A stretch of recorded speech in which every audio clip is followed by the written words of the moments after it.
쪽 조건으로 보면 완벽했던 사람이었습니다. 유대인 중에 유대인이었고 그의 가문은 베냐민 지파였고 그리고 그는 가말리알 문화에서 정통 율법 교육을 받은 사람이었으며 또 당대의 디아스포라 유대인으로서 로마 시민권을 가진 사람이었다. 그의 고향은 길리기아 지방의 다소라는 곳으로 유명한 양털로 천막을 만드는 그런 일들이 거기서 성행했는데, 바로 바울의 아버지가 그 일을 하면서 많은 부를 축적했고 그것을 통하여서 바울 역시 부유한 환경 가운데서 좋은 교육을 받고 살아났다. 지금으로 말하자면, 우리가 가지고 있는 우리나라로 말하자면 강남에 사는, 서울대 다니는 최고의 스펙을 가진 사람에 비유할 수 있다. 그런데 그 바울이 예수 그리스도를 만남으로 말미암아 모든 것을 어떻게 여겨요? 배설물로 여겼다. 그리스도 안에서, 예수 그리스도 안에서 나를 발견하고 나니까 세상에 귀하게 여겼고, 그리고 세상의 자랑으로 여겼던 것이 하나도 자랑이지 않고 예수 그리스도 그분만이 온전한 나의 자랑이 되더라. 이 세상에 썩어지고 사라질 것이 나의 자랑과 목적이 되지 않고, 썩어지지 않은 영원한 하나님 나라의 가치가 자신의 인생의 가장 소중한 가치가 되었다. 그래서 땅을 바라보던 사람이 하늘을 바라보고, 땅의 것을 생각하던 사람이 하나님 나라의 가치를 생각하게 되는 그러한 놀라운 일들이 바울의 변화 가운데 일어났다라는 것을 우리가 바울의 그 이력을 통하여서 지난 시간에 쭉 한번 살펴보았습니다. 오늘은 바울이 그 회심하는 장면에 대해서 조금 더 집중적으로 한번 살펴보려고 합니다. 우리 사도행전 9장 1, 2절의 말씀을 다시 한번 같이 읽어보겠습니다. 시작. 사울이 주의 제자들에 대하여 여전히 위협과 살기가 등등하여 대제사장에게 가서 다메섹 여러 회당에 가져갈 공문을 청하니, 이는 만일 그 도를 따르는 사람을 만나면 남녀를 막론하고 결박하여 예루살렘으로 잡아오려 함이라. 자, 여러분 거기 지도 한번 보실까요? 화면에도 나와 있고, 예루살렘이 어디 있죠? 우리 저기 사해 바로 옆쪽에 왼쪽에 예루살렘이 있죠. 예루살렘에서 다메섹은 갈릴리 호수를 넘어서 현재 다마스커스라고 말하죠. 시리아의 수도입니다. 지금은 굉장히 분쟁 지역이고, 오랫동안 내전을 치르다가 독재 정권이 또 무너지고 다시 이슬람 정권이 들어오게 되면서 여전히 혼돈과 그리고 죽음의 땅에 거하고 있습니다. 지금도 수많은 사람들이 남시리아 난민이 전 세계에 흩어져 있고, 그리고 수많은 굶주림과 기아와 죽음 가운데 살아가고 있습니다. 당시에 이 다메섹은 어떤 상업적인 그리고 어떤 굉장히 큰 도시의 모습을 갖추고 있었고 중심지에 해당됩니다. 왜냐하면 국제도로가 지나가는 길목에 있었고요, 아시아와 아프리카를 이어주는 또 하나의 중요한 통로의 역할이었기 때문입니다.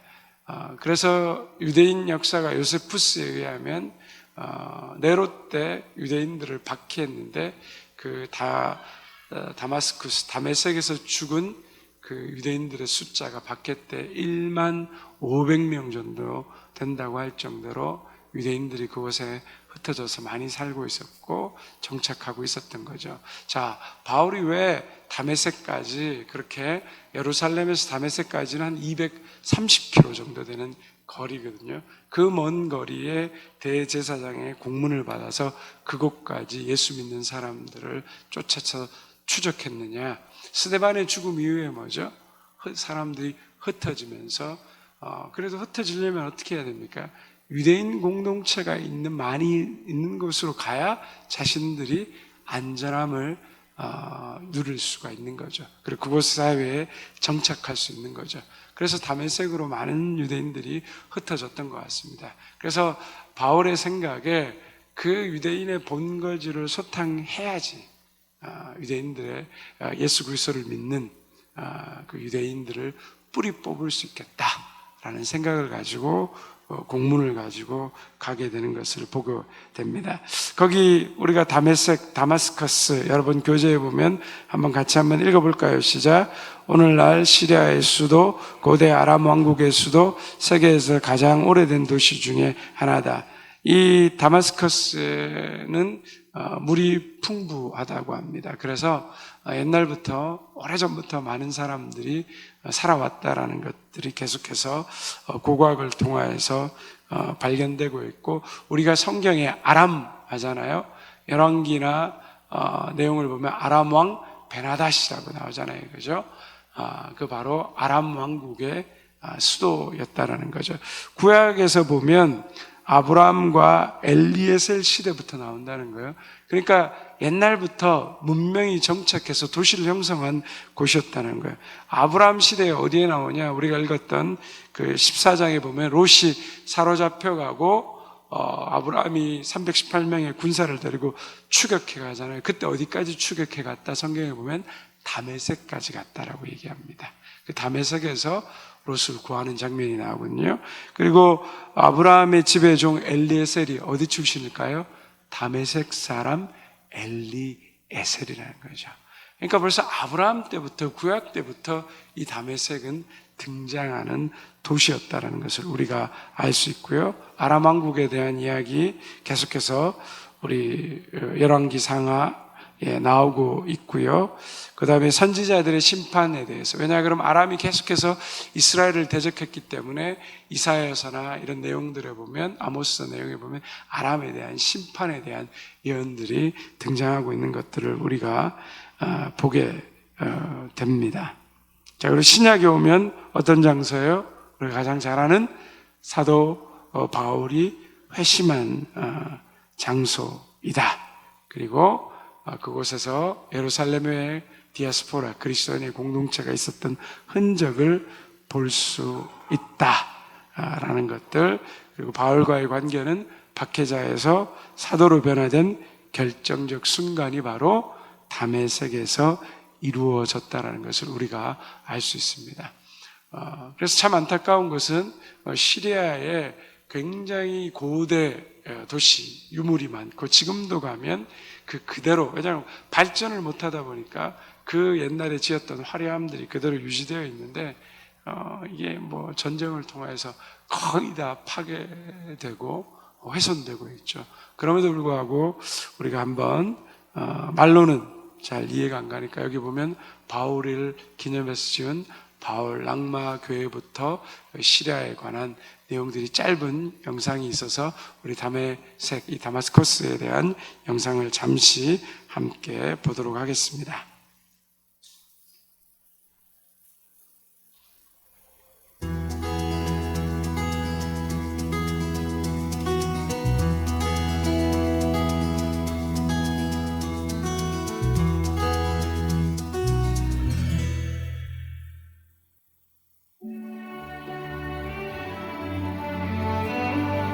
다메섹은 교회를 핍박하던 사울이 위대한 복음 전도자 사도 바울로 다시 태어난 곳으로 시리아의 수도 다마스쿠스입니다. 노아의 아들 셈의 손자 우스에 의해 세워졌고, 족장시대 가나안 7족속 중 아모리 족속이 살았던 세계에서 가장 오래된 도시입니다. 수천 년에 걸친 유물을 간직하고 있는 유네스코 세계문화유산 다마스쿠스는 카시온산에 올라가서 보면 웅장하고 고색청연한 도시가 한눈에 들어옵니다. 로마 시대의 통로와 성벽들이 아직도 남아있는 이곳에는 사도 바울이 예수님을 만난 장소에 세워진 랑마교회, 아나니아를 만나 눈을 뜨게 된 직가거리와 그것을 기념하여 세운 아나니아의 집과 교회, 바울이 광주리를 타고 탈출했던 창문교회가 있습니다. 2011년 중동 민주화 혁명 이후 8년의 내전을 겪은 시리아는 현재 주택의 3분의 1이 파괴되었고 인구의 절반이 난민인 세계 최대 난민 국가가 되었습니다. 내전이 종식되면서 시리아 정부는 재건 사업에 착수를 했지만 시리아 사람들은 다시 독재 정권의 탄압을 받아야 하는 상황입니다. 시리아 민족이 독재 정권의 탄압에서 벗어나 진정한 자유를 얻게 되길 전 세계에 흩어진 시리아 사람. 네, 우리가 좀 시리아를 좀 기억하고 함께 기도하면 좋겠습니다. 계속해서 지속되는 내전, 또 독재 정권이 종식됐음에도 또 다른 정권이 들어오고 또 다시 분쟁 가운데 들어가는 그런 심각한 상황 가운데 있습니다. 어쨌든 사울의 회심을 통하여 그 안에 이 기독교의 유적이 남아 있는 곳이 바로 이 다메섹입니다. 자, 이제 그 다메섹으로 가는 길 가운데서 예수님이 이 사울을 만나게 되죠. 사도행전 9장 3절에서 5절 말씀 같이 한번 읽어볼까요? 시작. 사울이 길을 가다가 다메섹에 가까이 이르더니 호련히 하늘로부터 빛이 그를 둘러 비추는지라 땅에 엎드려져 들음에 소리가 있어 이르되 사울아 사울아 내가 어찌하여 나를 박해하느냐 하시거늘 대답하되 주여 누구시니까 이르시되 나는 내가 박해하는 예수라. 자, 사울이 다메섹으로 가고 있는데 갑자기 하늘에서 뭐죠? 밝은 빛이 쏟아지고 사울이 마을에서 낙마하게 된다는 거죠. 자, 이거를 사도행전 26장에 바울이 자신의 삶을 베스도 왕 앞에서 회고하면서 그 시기가 한낮 정오였다라고 이야기합니다. 여러분, 정오면 어떻습니까? 햇볕이 가장 강한 때, 가장 밝은 때 아닙니까? 근데 그 가장 밝은 햇빛이 비치는 그때 그 햇볕보다 뭐죠? 더 강한 빛이 바울에게 임했다는 거죠. 그 빛이 곧 누구입니까? 예수 그리스도라는 거죠. 우리 가운데 빛으로 오신 예수 그리스도. 우리가 가장 밝다라고 이야기하는 그 태양빛보다 더 강한 빛의 예수 그리스도가 사도 바울에게 임하게 되죠. 그래서 어떤 학자들은 그 강한 빛 때문에 사울이 눈에 어떤 안질과 같은 심각한 질병을 얻게 됐고 그게 자기 인생에 아주 큰 가시의 역할이 되었다라고 이야기합니다. 그런데 사울이 빛 대신 예수님을 강하게 만났을 때 어떤 음성을 듣게 됩니까? 내가 나를 박해하느냐 물으시면서 대답하되 주여 누구시니까 이르시되 뭐라고 말하죠? 나는 내가 박해하는 예수라. 내가 핍박하는 예수라고 말합니다. 이 말은 이 바울에게 굉장히 충격적인 말이죠. 왜냐 그러면 예수님께서 육신의 몸을 입고 이 땅에 오셔서 공생애를 사시는 동안 바울은 예수님을 만난 적이 있습니까? 없습니까? 만난 적이 없습니다. 바울은 전혀 예수님에 대해서 이야기는 들었지만 예수님을 만나거나 본 적이 없었습니다. 예수님을 알지도 못했습니다. 그런데 오늘 말씀해 보면 예수님이 뭐죠? 나는 내가 핍박하는 예수라라고 말한다는 거죠. 여기서 핍박하다는 말에 그 헬라 원형에 보면 일회적인 그 동사가 아니라 지속적으로 계속해서 괴롭히고 힘들게 했다라는 이야기를 말하고 있는 거죠. 십자가에 돌아가셔서 못 박혀 죽은 예수, 그 예수가 자기에게 말을 한다는 것도 충격적인데 그 사람을 핍박한 그 자체가 뭐죠? 자신이 핍박한 적도 없는데 핍박받았다라고, 네가 지금 핍박하고 있다라고 얘기하니까 그것이 바울에게는 충격적이었다는 것입니다. 바울은 한 번도 예수님을 핍박한 적이 없습니다. 단지 바울은 뭐죠? 예수 그리스도를 믿는 사람들을 핍박했다라는 것이죠. 왜 그렇습니까? 자신이 믿는 믿음과 달랐기 때문입니다. 자신은 유대인의 율법 그리고 그것을 철저하게 지킨 사람이었고 예수님이 메시아일 수 없다, 그리스도일 수 없다라는 확고한 신념 가운데 그런 그리스도인들을 잡아서 투옥시켰고 그리고 죽이고 박해했습니다. 예수님을 믿는 사람들을 박해했지만 예수님을 결코 핍박한 적은 없었습니다. 그는 스스로 하나님을 경외하는 자였고 그것이 바로 자기 자신에게 대한 가장 큰 자부심이었다는 거죠. 그런데 말씀해 보니까 뭐죠? 내가 나를 어찌해서 핍박하고 있느냐? 이게 무슨 말입니까? 예수님은 자신과 예수님을 믿는 사람들이 핍박받는 것을 어떻게 하고 계세요? 동일시하고 있다는 거예요. 동일시. 예수님과 예수님을 믿는 사람들이 받는 박해를 뭐죠? 동일하게 보고 있다라는 겁니다. 우리가 여기서 중요한 교훈을 얻게 됩니다. 그죠? 인간의 삶은 사람에 대한 나의 행위가 곧 하나님에 대한 행위로 귀결된다라는 것. 이것이 굉장히 중요합니다.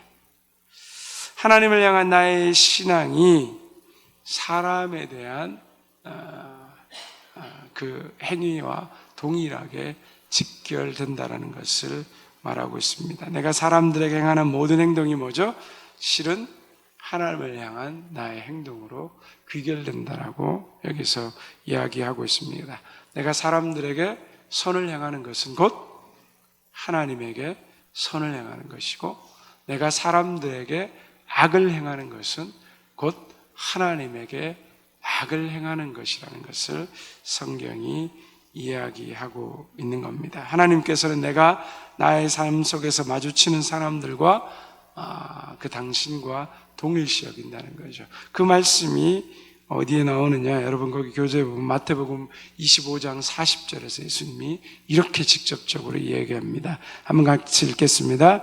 내가 진실로 너희에게 이르노니 너희가 여기 내 형제 중에 지극히 작은 자 하나에게 한 것이 곧 뭐죠?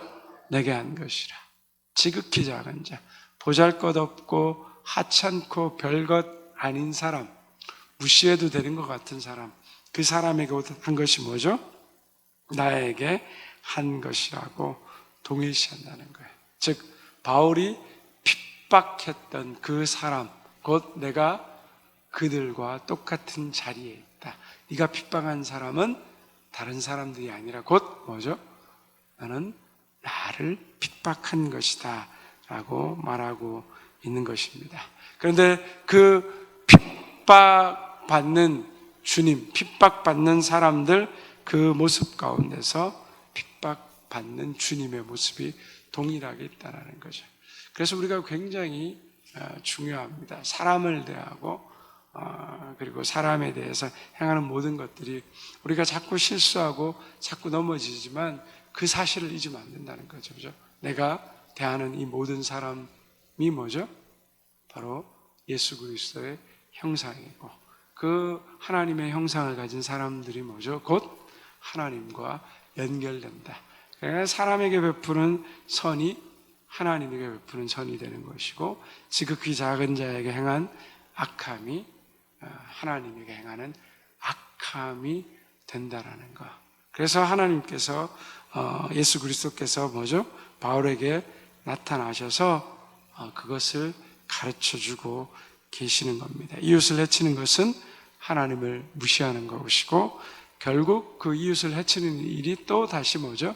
결국 나를 해치는 일이 된다는 것을 바로 다메섹 도상에서 네가 박해하는 예수라는 말을 통해서 주님이 우리에게 가르쳐주고 있습니다. 자, 그러면 이제 바울을 만나신 주님께서 바울을 택하신 이유가 무엇이냐? 사도행전 9장 15절에서 16절의 말씀을 같이 함께 읽겠습니다. 주께서 이르시되 가라, 이 사람은 내 이름을 이방인과 임금들과 이스라엘 자손들에게 전하기 위하여 택한 나의 그릇이다. 그가 내 이름을 위하여 얼마나 고난을 받아야 할 것을 내가 그에게 보이리라 하시니. 자, 아나니아에게 하나님께서 바울에게 가서 기도해 주라 라고 얘기했더니 아나니아가 펄쩍 뛰죠. 아니, 기독교인들을, 예수님을 믿는 사람들을 박해하는 저런 인간을 위해서 가서 기도해 주란 말입니까? 하나님, 그게 어떻게 가능한 일입니까? 당연히 그런 질문 생기지 않겠습니까? 우리를 죽이고 예수 믿는 사람들을 박해하는 그 사람을 향해서 어떻게 기도해 주란 말입니까? 일제시대 때 예수님을 믿는 사람을 고문하는, 그리고 죽이고 박해하는 그 순사에게 가서 그가 아프다고 해서 그를 위해서 기도해 주라 그러면 그게 기도가 되겠냐는 거죠. 같은 바운더리 안에 우리가 살아가는데 나를 미워하고 나를 괴롭히고 나를 왕따시키고 힘들어하는 사람에게 하나님 어느 날 가서 뭐죠? 기도해 주라 그러면 그 기도할 수가 있겠냐는 거죠. 굉장히 어려운 일이죠. 그래서 아나니아가 하나님 앞에 당연한 질문을 하는 거죠. 그런데 하나님이 아나니아에게 뭐라고 말합니까? 이 사람은 내가 이방인 전도를 위해서 세운 하나님의 사람이다. 그것을 믿고 너는 그를 위해 가서 기도해 주라는 거죠. 아나니아가 자기의 감정과 자기의 생각과는 완전히 다른 것이었지만 하나님의 음성에 순종해서 바울을 위해서 뭐죠? 기도하고 있다는 거죠. 자, 하나님이 바울을 뭐라고 말합니까? 이방인과 임금들과 이스라엘 자손들을 전하기 위해 택한 뭐죠? 나의 그릇이라 그런 겁니다. 자, 바울만 뭐죠? 예수 믿는 사람들을 잡기 위해서 다메섹으로 갔던 게 아닙니다. 성경에 보면 바울의 뭐죠? 일행들이 있었다는 거죠. 일행들이. 그런데 누구에게만 주님의 음성이 들렸어요? 바울에게만 주님의 음성이 들렸어요. 그리고 바울만 그 강한 빛을 보고 눈에 실명을 가져오게 되는 그 일이 행해졌던 거죠. 자, 똑같이 모임이 있는데 그 중에 바울만을 하나님이 뭐죠? 택한 귀한 그릇으로 선택하셨습니다. 아니, 그러면 하나님, 딴 사람은요? 우리 그런 얘기 할 수 있잖아요. 왜 하나님 저 사람만 택해서 쓰십니까? 나는요? 그런 질문이 우리 가운데 늘 있잖아요. 나를 보내셔서 그러면 정집사 보내십시오 이렇게 말하지만 하나님이 내가 너를 택했다 그러면 왜 나는 안 택해주냐, 이런 게 우리 마음에 있는 거잖아요. 근데 선택과 택감은 어떻습니까, 여러분? 우리의 주권이 아니라는 거예요. 철저하게 하나님의 주권이라는 거죠. 여기 물컵이 있는데 컵 같은 경우에도 뭐죠? 여러 개의 컵이 있는데 제가 물을 마시는 컵은 뭐죠? 내가 보고 제가 마음에 드는 컵으로 선택해서 마시는 거죠. 그래서 이것은 그 하나님의 주권에 관해서는 누구도 이야기할 수 없는 거예요. 왜 저 사람입니까? 그건 몰라요. 근데 하나님이 그 사람을 택한 거예요. 왜 아브라함이죠? 몰라요. 아브라함이 하나님을 믿는 조건이 되나요? 우상의 이방신의 하나님을 모르는 가정의 사람이었습니다. 아니, 근데 그런 사람을 하나님이 뽑아가지고 뭐죠? 한 사람을 세우시고 그를 통해 삼민족을 세우시고 온 열방을 세우신단 말이죠. 여러분, 그거 아시겠어요? 왜 모세예요? 물에 버려지나이? 가당합니까? 왜 다윗입니까? 아니, 왜 다윗이에요? 막내 아들의 사람 취급받지 못했던 양치는 목동. 근데 우리는 알 수 없어요. 근데 하나님의 그건 주권인 거예요. 그래서 그 부분에 대해서 우리가 하나님 왜 저는 아닙니까? 이렇게 생각할 필요 없어요. 하나님이 뽑아서 쓰시면 그 사람은 쓰임 받는데, 근데 꼭 뽑혀서 쓰임 받는다고 다 좋은 거예요? 아니죠. 뽑혔기 때문에 뭐죠? 책임이 커요. 뒤에 봤더니 뭐죠?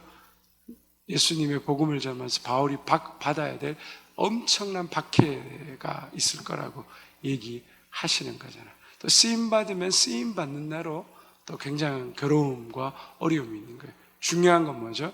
하나님이 부르신 나의 사명의 자리에서 나의 부르심대로 나는 내 주어진 자리에서 최선을 다해서 살아가면 된다라는 거.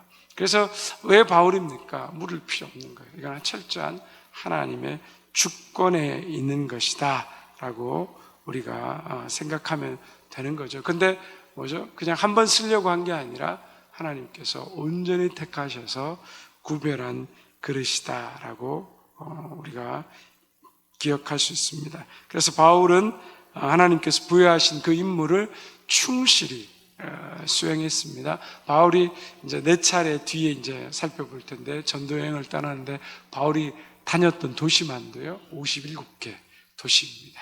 그리고 바울이 걸어서 배 타고 여행한 거리만 해도 1만 3천 킬로가 된다라고 이야기하죠. 그리고 우리가 사도행전에서 나중에 보게 되겠지만 벨릭스 왕 앞에서, 총독 앞에서, 그리고 베스도 총독 앞에서, 그리고 왕 앞에서 결국엔 가이사에게까지 뭐죠? 상소하죠. 왜? 그에게도 복음을 전하기 위해서. 그래서 우리가 아까 읽었던 사도행전 9장 15절의 말씀, 내 이름을 이방인과 임금들과 이스라엘 자손에게 전하기 위해서 택한 그릇이다. 그래서 이 하나님의 말씀이 여러분 바울의 인생을 보면 그대로 성취되고 있어요. 그리고 그가 내 이름을 위하여 얼마나 고난을 받아야 될 것을 내가 그에게 보이시리라. 이것이 사도행전에 그대로 바울을 택하신 하나님의 목적과 섭리대로 쓰임받는 거죠. 택함받고 하나님 뽑으셨으면 잘 나가야 되고 평안해야 되고 문제가 없어야 되는데 또 뭐가 있어요? 박해가 있다는 거예요. 그래서 너무 택함받는 거 너무 좋아하지 마십시오. 어렵습니다. 고난이 없으면 뭐죠? 박해가 없으면 성장이 없는 거죠. 이번에 우리가 태국 선교 갔는데 선교사님이 그 선교 센터를 3군데를 운영해요. 이 태국의 고봉신 박문성 선교사가. 근데 놀라운 거는 주파송 교회가 없어요. 전적으로 후원하는 교회가 하나도 없어요. 저희가 묵었던 반뽕이라는 지역의 숙소는 증평제일교회라고, 그게 고향교회래요. 근데 뭐 주파송 교회는 아니고 고향 출신의 사람이 가서 선교하니까 한 4천만 원 주고 거기다가 이렇게 건물을 지었는데 선교팀들이 오면 숙소로 사용하는 곳이거든요. 근데 그게 건물이 4천만 원으로 지어지나요? 또 짓다가 사기당해서 아무것도 못하는 상황 가운데 선교사님이 사기당해서 2달 뒤에 한국의 선교팀은 들어오기로 되어 있고 그리고 건물은 지어야 되는데 60% 공정에서 멈춰버린 거예요. 근데 돈은 없고 어떻게 했을까요?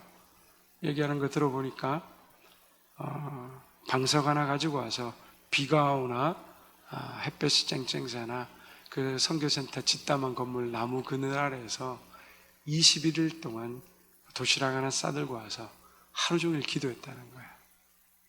응답이 없잖아요. 뭐 돈이 생기는 것도 아니고. 그런데 21일째 기도하고가 끝났는데 한국에서 청년들이 오기 시작하더라는 거예요. 청년 대학생이 5명, 10명. 청년 대학생이 오면 뭐죠? 일할 수 있잖아요. 그래서 돈을 변통해서 구해가지고 청년 대학생들이 거기서 노가다 하기 시작했다는 거예요.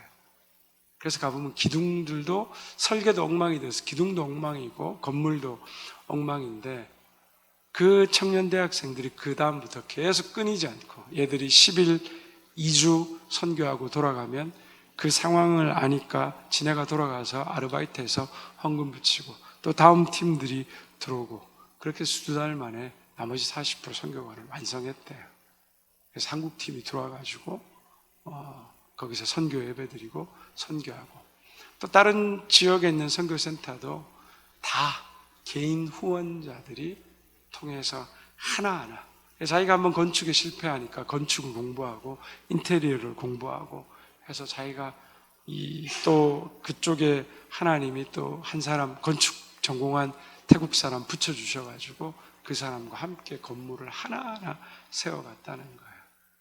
하나님께서 역사하시고 일하셔서 만들어지고 세워진 역사라는 거죠. 근데 그 과정이 너무 고난이 많은 거죠. 2번 구한의사가 와서 입 돌아가고요. 또 얼마 전에 간증으로는 위에서 태국에서 병원 2군데 가서 검사 받는데 위암 생겼다고. 근데 기적적으로 한국에서 다시 검사했더니 위암이 사라졌다고. 여러 그냥 말로 할 수 없는 고난 속에 그 사역을 하고 있는데, 그리고 태국 사람들은 복음 전하면 듣나요? 사도 바울 시대랑 똑같죠. 10년 동안 관계 전도해가지고 겨우 한 사람 전도할까 말까 하는 거예요. 그러니까 어른들로 전도가 안 되니까 어린아이들부터 부모한테 버려진 아이, 과인 아이들, 또 이혼 가정한 아이들 모아서 기숙사 생활하면서 가출하고 도망가고 배신하고 돈 들고 튀고 이런 모든 과정들 가운데 참고 인내하고 10년, 20년 기다려주면서 열매들이 맺어지기 시작해요. 그 열매가 바로 우리 주일날 와서 간증했던 프로이 자매인 거예요. 고난과 핍박이 없이 하나님의 나라가 확장되고 성장한다, 이런 일은 없다라는 거예요. 우리 인생도 마찬가지입니다. 고난과 어려움 없이 우리 인생이 잘 펼쳐진다, 그건 어쩌면 복이 아니라 저주일 수 있습니다. 고난 속에서, 어려움 속에서, 넘어짐 속에서, 눈물 속에서, 괴로움 속에서 뭐죠?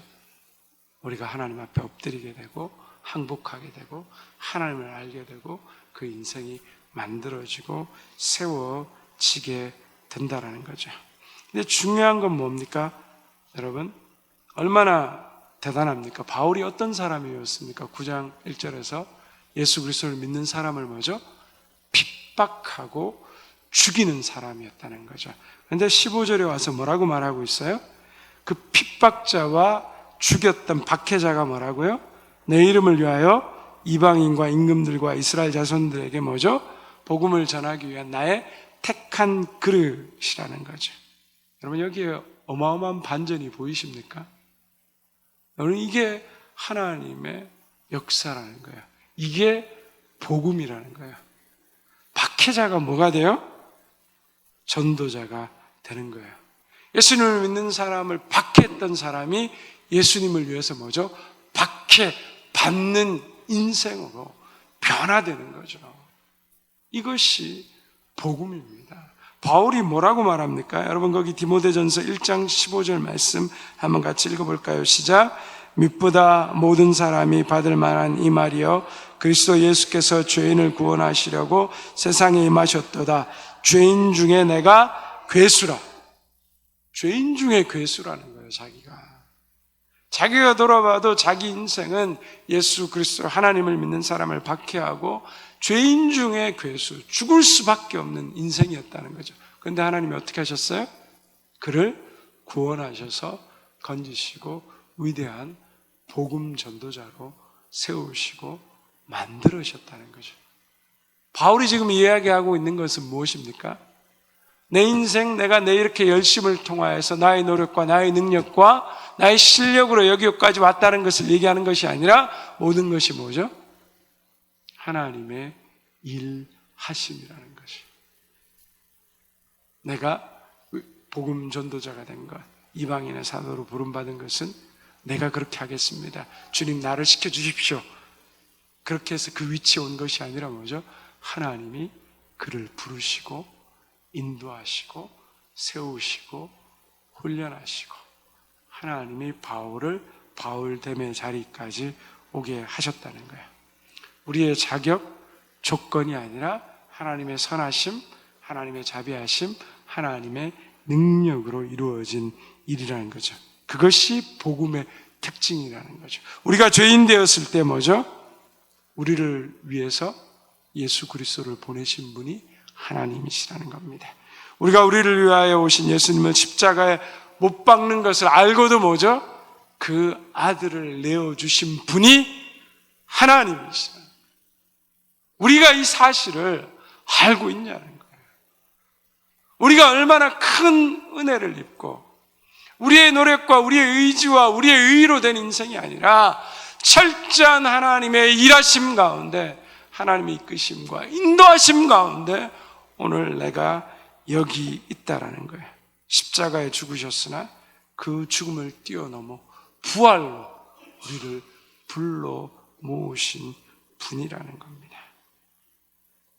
바울은 자기를 증명하기 위해서 자기 자리에 서 있는 것이 아니라 자기를 부르신 하나님, 그 하나님을 드러내고 높이는 자리에 바울이 서 있다.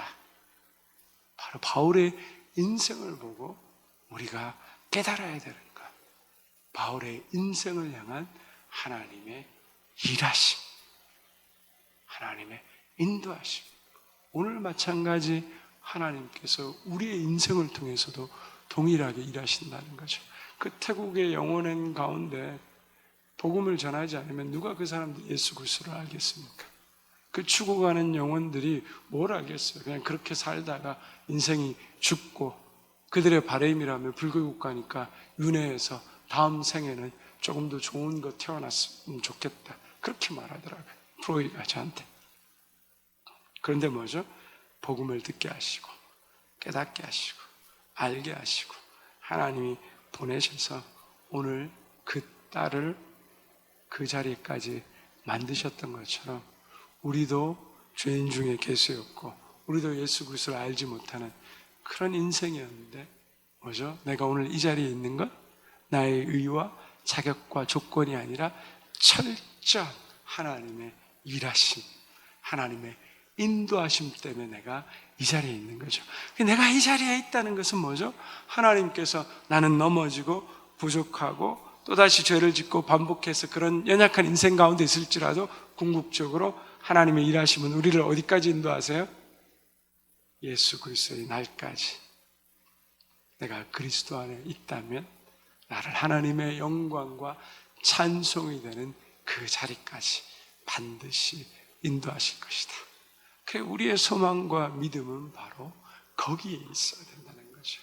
그래서 오늘도 우린 연약하고 우린 부족하고 우린 넘어지고 실수하고 계속해서 반복되는 쳇바퀴 속에 있을지라도 그래도 하나님이 나를 구원받는 백성의 자리까지 인도하셨던 그 하나님이 나를 놓지 않으시고 사울을 바울 되게 하셨던 것처럼 내 인생도 궁극적으로 하나님의 찬송과 영광이 되는 그 자리까지도 인도하실 것이다. 이 찬양과 이 감사와 이 믿음의 고백이 저와 여러분의 고백되기를 주님의 이름으로 축원드립니다.